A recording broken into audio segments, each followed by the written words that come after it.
Hey everyone, welcome back to Boolosity, where today we have more information, that's right, more information about the return of CallMeCarson. Also, really quickly, before we start this video, I'm away from home right now, so I'm recording on my iPhone, which is why the audio might sound a little bit weird, and I don't have Minecraft installed on this laptop, so the gameplay footage is going to have to be Superflight. Sorry if you don't like it. It's just for this one video only, though, just this one short video, and then we'll be back to regularly scheduled programming tomorrow. Anyway, like this video or you're a rotten egg, and let's get into the content. I know I made a video a couple days ago talking about how he might be coming back. You know, he said a few things, he's hinted a few times about coming back to social media, but then just a few hours after that video went live, Carson actually made his first physical appearance that he's made online since his disappearance, and a lot has happened. There's been a lot of fallout about that, so I'm just going to go through the whole situation today. I'm not going to go all the way back to the start because I've got like 2 or 3 videos on that. If you want to know the full situation, just click one of those videos on my channel. But yeah, this whole situation seems relatively hopeful. So like I said, a few days ago, I released this video talking about all the times that we've heard CallMeCarson post online and how he said that he was hoping to get back into it.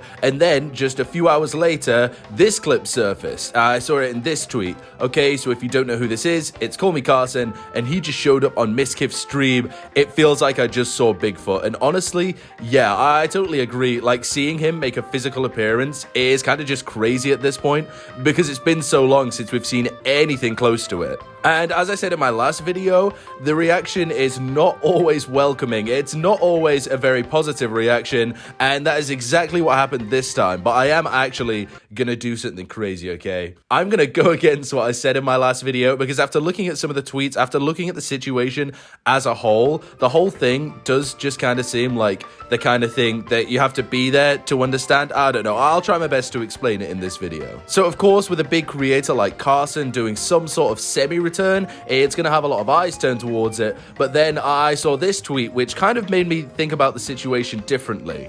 Genuinely upset about the whole Miz and Carson thing. Like, imagine how Jawsh, Connor, Jschlatt, and whoever else is good friends with Mizkif feels about that. Like, I don't know. And for those of you that don't know, all those people were on SMP Live. They were friends with CallMeCarson. They kind of got their break at the same time as Carson and got a lot bigger around the same time as Carson saw all of his growth. So they were all good friends. And Jawsh especially was a very close personal friend of Carson's. They were seen on stream together. They would hang out all the time, and they were known for that. So, well, what's their reaction? And it kind of seems strange because Carson appeared at Mizkif's house. Mizkif, who we know is really good friends with Jschlatt. Mizkif, who we know knows Connor really well. But for some reason, they haven't said anything. I presume they were aware of the situation. But one person who wasn't aware of the situation was Carson's alleged best friend. And this happened in Josh's stream around the time that Carson appeared on Mizkif's stream. I'm just going to play the clip in full because you kind of just need to see it. Chat, keep a mental note of that. Check Miz's stream. Why?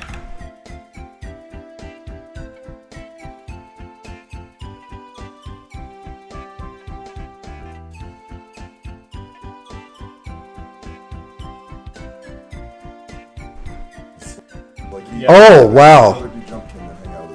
Huh? I didn't even know you were coming here. I'm just like, you know what? I'm just gonna play jump ticket. Well, that's cool.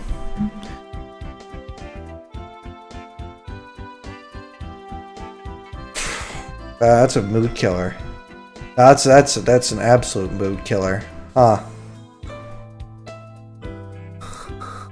So, yeah, it appears that he had no idea. Like, he genuinely didn't know that Carson wanted to come back into the public eye, or Carson wanted to be a creator again. And it kind of seems weird considering how close they were. If you were a fan of them at the time, you will have seen them posting all the time. It's as if Dream and Satnap just stopped speaking, and then all of a sudden, one of them made a return. It's that big of a deal. And it kind of sucks because now Carson is hanging out with all the big creators, and he's in Texas, and Jawsh is kind of just left to his own small stream, even though they were a huge part of each other's success. It really is just a shame to see it. And I think my take on the situation last time was that, 19 and 17 isn't that big a deal. It happens all the time. But after rewatching the weekly slap video about it, I do kind of feel like the situation does need some sort of addressing. I'm not saying necessarily that Carson should be hated or he should be disliked for it, because obviously it's not something that is important to tell the public. It's the kind of thing that you resolve by yourself. If everybody feels like it's been resolved, then it's fine. But I'll just play the last few seconds of the weekly slap video just to sort of show you what I mean. I hope all of them have gotten and continue to get the help they need to get through this, because this is a recurring problem now of content creators who take complete advantage of and manipulate the people that care about them the most. I don't think Carson's a pedophile, but that's what he did. He used his power to repeatedly take advantage of vulnerable people. I don't know what causes this to happen. I don't know what compels content creators to do this, but it happens. And it's a big fucking problem. And as cliche as it is for me to say this, I really hope Carson gets the help that he very, very clearly needs as well. That's about all I have to say. Thank you all for listening, and be well.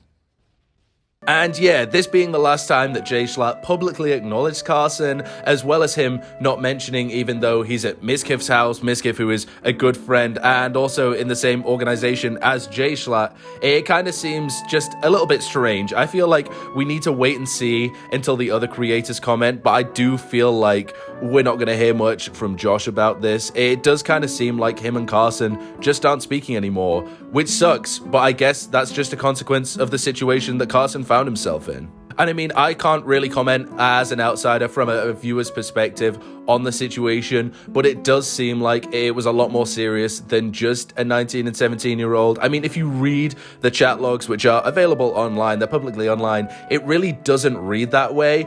But if that's the way that it's been described, if that's the way that they feel it is, then I mean, who am I to comment realistically? But yeah, I feel like this whole situation, it makes sense for Carson to make a return. Like, I know that people don't like him and people are always going to hate on him, but he's still a huge creator. Other creators have done terrible things and made a return, and it kind of just gets brushed aside eventually. So we'll probably see some more CallMeCarson content soon. I mean, hopefully, at least, because I do enjoy his content. Hopefully we'll hear more from Jschlatt, from Connor, from Jawsh, from Travis, from all the people who we used to associate with. Hopefully we'll hear them sort of break their silence, talk about the situation a little bit more, and see if they welcome a Carson return or if they don't want to see it, because there's every chance that they might still dislike him and they might think that he hasn't got the help that he's needed. But again, it's just something that we don't know right now as the public, and we probably will never know, because why should we know, you know? Anyway, that's kind of all I had to say in this situation today. Leave a comment down below if you enjoyed. Sorry that my microphone sounds a little bit weird in this video. I'm actually recording on my phone because I'm away from home right now, and the gameplay footage is a little bit different, again, because I don't have Minecraft installed on this laptop. But yeah, leave a comment down below what your thoughts are on the situation. Leave a like if you enjoyed the video, and click one of the videos on screen if you enjoyed this video, because I promise you it will be just as exciting, if not better than this one, because there will be a better sounding microphone. Anyway, that's it for today's video. Thank you so much, guys, for watching, and I'll see you next time.